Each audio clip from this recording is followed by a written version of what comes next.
이사야서 53장 7절에서 9절 말씀입니다. 이사야서 53장 7절에서 9절 말씀입니다. 우리 함께 읽도록 하겠습니다. 그가 곤욕을 당하여 괴로울 때에도 그의 입을 열지 아니하였으며 마치 도수장으로 끌려가는 어린 양과 털 깎는 자 앞에서 잠잠한 양같이 그의 입을 열지 아니하였도다. 그는 곤욕과 신문을 당하고 끌려갔으나 그 세대 중에 누가 생각하기를 그가 살아있는 자들의 땅에서 끊어지면 마땅히 형벌받을 내 백성의 허물 때문이라 하였으리요. 그는 강포를 행하지 아니하였고 그의 입에 거짓이 없었으나 그의 무덤이 악인들과 함께 있었으며 그가 죽은 후에 부자와 함께 있었도다. 아멘. 오늘 침묵하는 여호와의 종의 모습이라는 제목으로 이사야서 53장 7절부터 9절 말씀을 받을 때 과연 우리가 예수 그리스도의 십자가 앞에서 오늘 어떻게 살아가야 할지, 이 세대를 어떻게 살아가야 될지 우리가 주님을 묵상하고 주님을 기억하며 우리의 삶이 주님의 삶을 닮아가길 주님의 이름으로 축원합니다. 자, 어제 살펴본 이제 4절에서 6절에서는 이제 여호와의 종의 어떤 고독하고도 처절한 그 대속 순환을 예언하는데 그 중에서도 특별히 종의 희생에 초점을 맞추었다면 오늘 본문에서는 그 종의 대속 순환을 예언하되 종의 침묵과 순종에 초점을 맞추고 있습니다. 이 영화로 치자면 이런 거죠. 그 패션 오브 크라이스트 그 영화도 우리가 많은 분들이 보셨겠지만 이 영화로 치면 어제는 찔림과 상함과 채찍이라는 그 예수 그리스도를 향하여 가해지는 그 외부로부터 가해지는 그 종에게 가해지는 그 가해 행위에 이제 포커스가 있었다면 오늘은 그 외부의 행위를 받아들이는 그 종 자체의 얼굴에 지금 포커스가 맞춰져 있는 거예요. 우리도 그 영화를 보면 그렇잖아요. 그 예수 그리스도께서 로마 병정들에게 팍 채찍에 맞는 그 장면이 있는데 그 장면과 함께 쫙 화면이 옮겨가면서 예수 그리스도의 얼굴이 이렇게 그려지죠. 우리가 지금 마지막 종의 노래에 관해서 지금 4일째 보고 있어요. 화, 수, 목, 금 4일째 보고 있는데 첫날은 이제 전체 서론이고 전체 주제 요약을 보았다면 이제 그저께는 이제 본론적으로 이제 그저께부터 본격적으로 들어간 건데 그저께는 한계를 깨뜨리는 종의 모습이란 제목으로 성육신을 보았고 어제는 대속하시는 종의 모습이란 제목으로 그리스도의 공생의 절정인 십자가 순환을 보았다면 이제 오늘은 그 순환 앞에서의 잠잠한 종의 모습으로 그리스도의 순종을 이제 보는 것입니다. 7절 말씀을 다시 보면 그가 곤욕을 당하여 괴로울 때에도 그의 입을 열지 아니하였으며 마치 도수장으로 끌려가는 어린 양과 털 깎는 자 앞에서 잠잠한 양같이 그의 입을 열지 아니하였도다라고 합니다. 곤욕이란 이 단어는 이 히브리어 원어로 어떤 단순한 고통 그 정도가 아니라 매우 강한 억압과 불법적이고 부당한 대우를 받는 것을 뜻해요.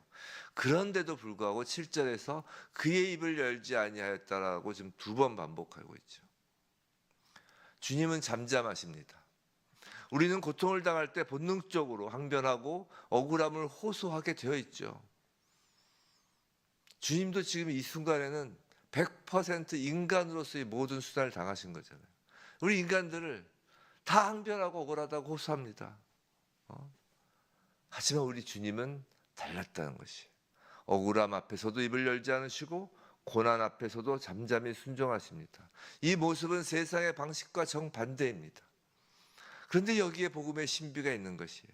주님의 잠잠하심이 복음의 큰 소리가 되는 것입니다. 자, 예수 그리스도의 침묵이 어떤 의미를 갖고 있는지 한번 오늘 좀 정리를 좀 해봤으면 좋겠습니다. 자, 첫 번째로 예수의 침묵은 하나님의 뜻에 대한 완전한 순종을 의미합니다. 오늘 말씀을 시작하면서 오늘 모습은 예수의 순종이다라고 말씀을 드렸죠. 맞아요. 예수의 침묵은 하나님의 뜻에 대한 순종을 의미해요. 예수님은 자신이 고난받아야 할 메시아임을 분명히 알고 계셨습니다. 고난은 하나님의 아버지의 뜻임을 알고 계셨단 말이에요. 인류 구속을 위한 필수적인 길이었습니다. 요한복음 18장 11절에서 그래서 내가 아버지께서 주신 잔을 마시지 아니하겠느냐라고 말씀하셨던 거예요. 예수의 침묵은 도피도 아니었고요. 예수의 침묵은 무기력함도 아니었습니다.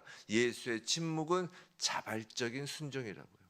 성도 여러분, 그리하여 성도의 잠잠함 역시 하나님 앞에서의 순종의 모습입니다. 나의 주장이 아니라 하나님의 뜻이 앞서야 하는 것이므로 우리에게 침묵이 필요할 때가 있는 것이에요. 자, 두 번째로 예수의 침묵은 대속의 어린 양으로서의 침묵입니다. 오늘 7절 보시면 양이란 말이 두 번 나오죠. 끌려가는 어린 양, 잠잠한 양 이렇게 나옵니다. 도수장으로 끌려가는 어린 양이에요. 대속의 어린 양, 즉 도수장으로 끌려가는 어린 양입니다. 구약의 희생 제물인 어린 양은 그 희생 제물로 삼기 위하여 끌고 갈 때 저항하지 않고 순순히 죽음으로 내몰렸다는 것이죠. 요한복음 1장 29절에서 그리하여 보라 세상 죄를 지고 가는 하나님의 어린 양이로다 라고 세례 요한이 말하잖아요. 예수님의 침묵은 대속 제물로서 자신을 내어주는 태도입니다. 그는 인간의 죄를 대신 지시고 말없이 희생당하신 어린 양의 자세로 임하셨다고요. 주님이 제자들에게 나를 따르는 자는 자기 십자가를 지라고 말씀하셨잖아요. 성도는 그래서 무릇 이 땅에 남겨놓은 주님의 메신저이라고요. 성도 여러분, 우리는 누군가에게 예수 그리스도의 어린 양, 그 어린 양의 대속을 전하는 메신저라고요. 그렇기에 성도는 자기를 부인하고 자기 십자가를 집니다. 우리는 단순한 메신저를 넘어가는 거예요. 하나의 메시지가 되는 것입니다. 왜냐하면 예수가 내 안에 있기 때문이죠. 만일 내 주장을 관철하기 위해서 어떤 다른 사람을 교회에서 멀어지게 한다면 그는 예수의 제자가 될 수 없습니다. 자기의가 펄펄 살아있다면 내 안에 어린 양, 예수의 영이 없는 것입니다.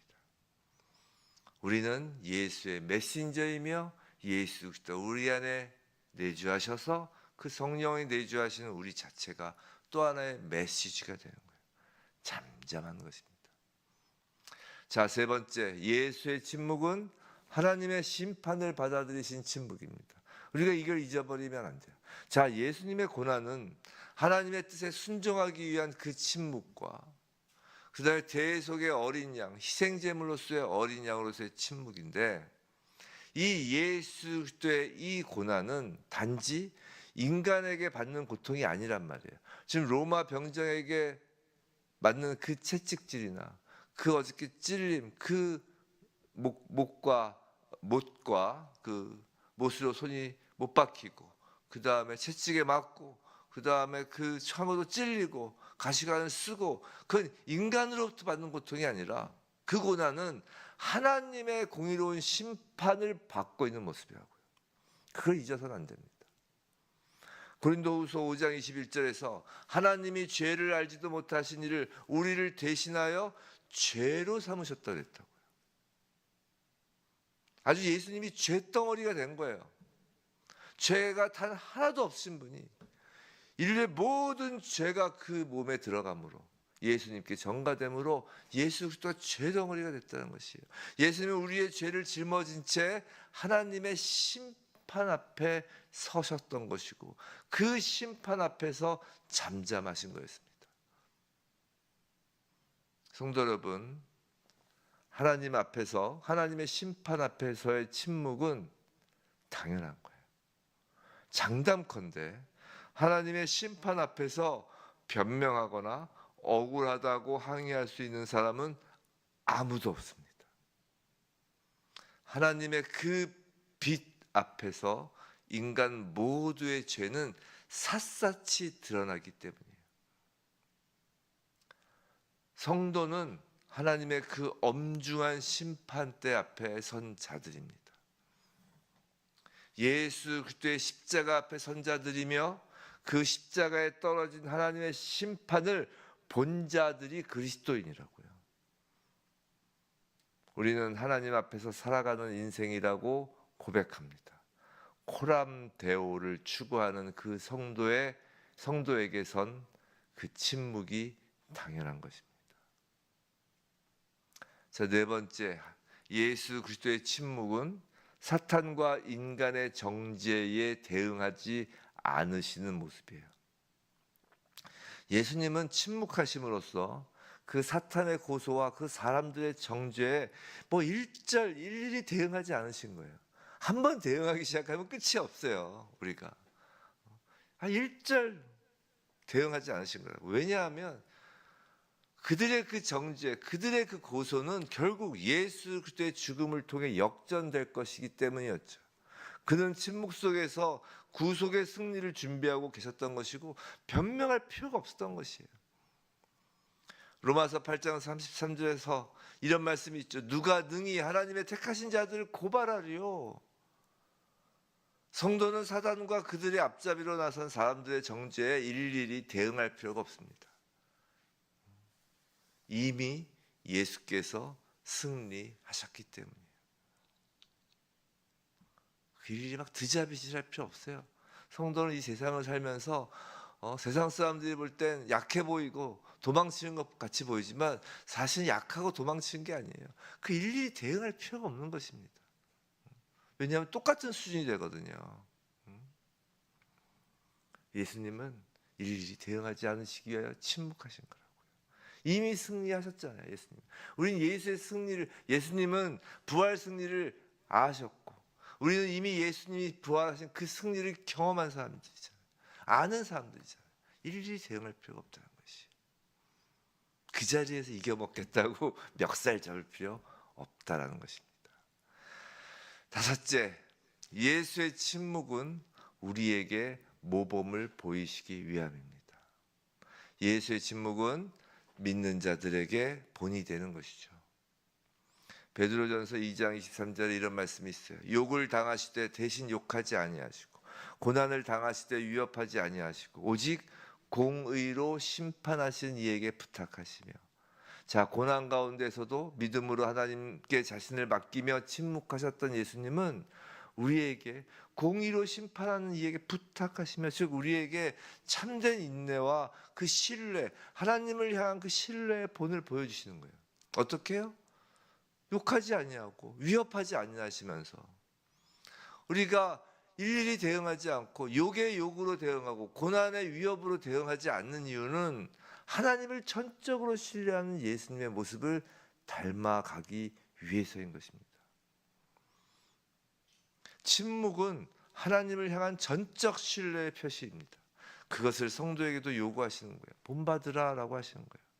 그 9절에, 오늘 본문 9절에서 주님은 무덤까지 내려가시잖아요. 그때까지 침묵하신다고요. 우리를 사망에서 건지시기 위해서인 것이잖아요. 그 죽음은 하나님의 뜻이었다고요. 그 죽음은 부활의 약속이었다고요. 우리도, 예수를 믿는 우리도 예수 안에서 한번 죽은 자들이라고요. 우리의 죽음도 하나님의 뜻이며 우리의 부활도 하나님의 약속이라고요. 아브라함이 이삭을 바칠 때 아무 소리를 하지 않고 바칠 수 있었던 것은 하나님을 전적으로 신뢰하였기 때문이며, 그 신뢰를 두고 하나님은 아브라함에게 이제 네가 나를 경외하는 줄 안다라고 인정하여 주셨다고요. 우리 그리스도인의 그 신앙의 여정은 거기까지 가는 거예요. 이제 네가 나를 경외하는 줄 안다. 전적 신뢰. 성도 여러분, 하나님을 전적으로 신뢰하는 그리스도인은 아무리 힘들고 아무리 어려운 환경과 역경과 고난과 억울함이 엄습한다고 해도 침묵할 수 있는 것이 하나님을 신뢰하기 때문입니다. 하나님이 주신 잔이 아무리 쓰다 할지라도 그것이 하나님의 뜻이라면 받아 마실 수 있는 것입니다. 예수 그리스도의 침묵은 무력함의 표시가 아닙니다. 그것은 자발적이고 능동적인 순종입니다. 대속의 어린 양으로서의 희생입니다. 하나님의 공의 앞에서의 책임감이며 믿음의 모범인 것이에요. 예수의 침묵은 구속의 능력이며 그 잠잠하심 속에서 우리를 위한 사랑과 순종이 가장 크게 드러나는 것입니다. 신약에서 이방인을 향한 복음의 전도자, 그 사명을 받은 대표적인 사도가 누구예요? 사도 바울이죠. 아마 그건 다들 아실 것입니다. 이방의 빛으로, 이방의 사역자로 부름받은 사도 바울이죠. 근데 사도행전에서 이방인에게 복음이 들어가서 그 이방인이 세례를 받는 첫 장면, 아주 구체적인 첫 장면은 빌립이 에티오피아 내시에게 성경을 설명하고 그에게 세례를 준 장면이에요. 이방인의 사도로서 대표적인 것은 사도 바울이 맞는데, 이방인에게 복음을 가르쳐주고 세례를 준 장면이 사도행전에서 처음 나오는 건 빌립이에요. 이 빌립에 대해서는 예수님의 12제자 중 한 명이 빌립이라는 설도 있고, 아니고 그 7집사 중에 한 명 빌립이라는 설도 있습니다. 여하튼 그 빌립이 그 에티오피아 내시에게 성경을 설명하고 그에게 세례를 준 장면이에요. 자, 사도행전 8장에 그 에티오피아 내시에게 성경을 설명하고 세례를 주는 장면이 나오는데, 그때 에티오피아 내시가 수레 안에서 읽던 성경을 그 사도행전에서 기록하고 있어요. 어떻게 그 사람이 읽던 성경까지, 성경 구절까지.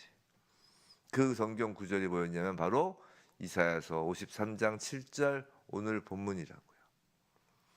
에티오피아 내시가 여기서 말하는 자가 누구냐라고 빌립에게 물어봤을 때 빌립이 예수 그리스도를 가리키고 복음을 전하였다고 이제 사도행전 8장 32절부터 35절까지 쭉 나오는 것이에요.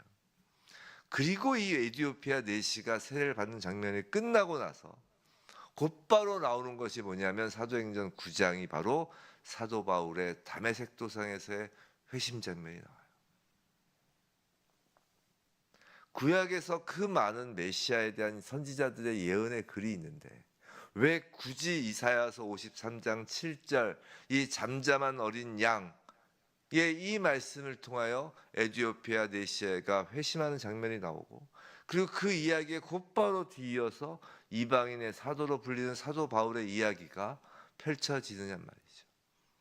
그 9장 딱 사도 바울의 이야기를 시작하면서 사도 바울이 기세 등등해서 살기가 등등하여 그 성도들을 핍박하는 장면으로 쫙 시작한다고요.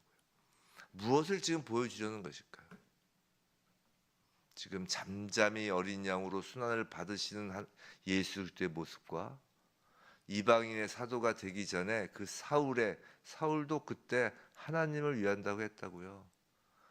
근데 그 이방인의 사도가 되기 전, 즉 예수의 부르심을 받기 전에 그 사울의 살기 등등한 모습, 잠잠한 모습과 그 살기 등등하고 기세 등등한 모습이 서로 비교가 되는 것이에요. 사도 바울이 다메섹 도상에서 회심한 후에는 그의 그 기세 등등 살기 등등한 모습은 사라지고 잠잠히 순환을 받으신 어린 양의 그 복음을 전하는 이방인의 사도로 살아간 것입니다. 침묵하시는 어린 양을 전하는 바울에게는 이전에 내가 옳다, 자신이 옳다고 하던 그 떠드는 모습이 사라지고 그가 복음을 전하는 곳에서 그를 향하여 날라오는 돌도 그냥 맞으면서 맞받아서 자기한테 던진 돌 다시 주워다가 그 돌을 다시 던지는 것이 아니라 던져진 돌을 그냥 맞으면서도 묵묵히 복음을 전하는 모습이 나타나는 것입니다. 사랑하는 성도 여러분, 그런데 우리의 모습은 어떠한가요? 조금만 우리의 자존심이 상하고 조금만 우리가 생각하는 것과 달라도 하나님께 주먹을 휘두르며 항의하는 모습이 우리에게 없냐는 말이에요. 왁자지껄 자신의 주장이 옳다고 막 주먹을 휘두르는 우리가 누구 앞에 서 있는지 생각해 보시기 바랍니다. 그래서 제 옛날에 막 촛불 집회 막 나간 거야. 기본적으로 그리스도인은 예수의 영을 품은 자는 막 이걸 못하는 거예요. 주먹을 휘두르며 하늘을 향하여 고함을 치지 못하는 겁니다. 그 주먹을 휘두른다면 그 주먹을 휘두르는 우리가 누구 앞에 서 있는지 생각해 보시기 바랍니다. 십자가 위에서 침묵하시는 예수 그리스도 앞에서 그렇게 왁자지껄 주장하고 항의하는 우리의 모습이 있는지 돌아보시기 바랍니다. 우리가 어떤 억울한 상황이 있나요? 도대체 이해가 안 되는 상황이 있나요? 그런 상황에서도 주님처럼, 아니 주님을 잠잠히 신뢰하기를 원합니다. 내 죄를 대신해 끊어지신 그리스도의 죽음을 깊이 묵상하기를 원합니다. 그리스도의 침묵은 다름 아닌 바로 나를 위한 순종이었음을 기억하기를 원합니다. 그때 우리는 그리스도의 십자가로 인해 사울이 사도 바울로 살아가듯이 새 생명 가운데 살아갈 수 있는 것입니다. 사도 바울은 절대 유약한 사람이 아니었습니다. 사도 바울은 약한 자가 아니었습니다. 세상이 그를 감당하지 못한 사람입니다. 부디 나의 주장을 버리고 침묵하시는 예수 그리스도 안에 담긴 그 주님의 순종과 주님의 희생과 그 주님의 사랑 앞에서 사도 바울처럼 미련할 정도로 묵묵히 복음만을 전하는, 정말 미련할 정도로 묵묵히 복음만을 전하는 히스웨이브 처치 성도 되길 주님의 이름으로 축원합니다.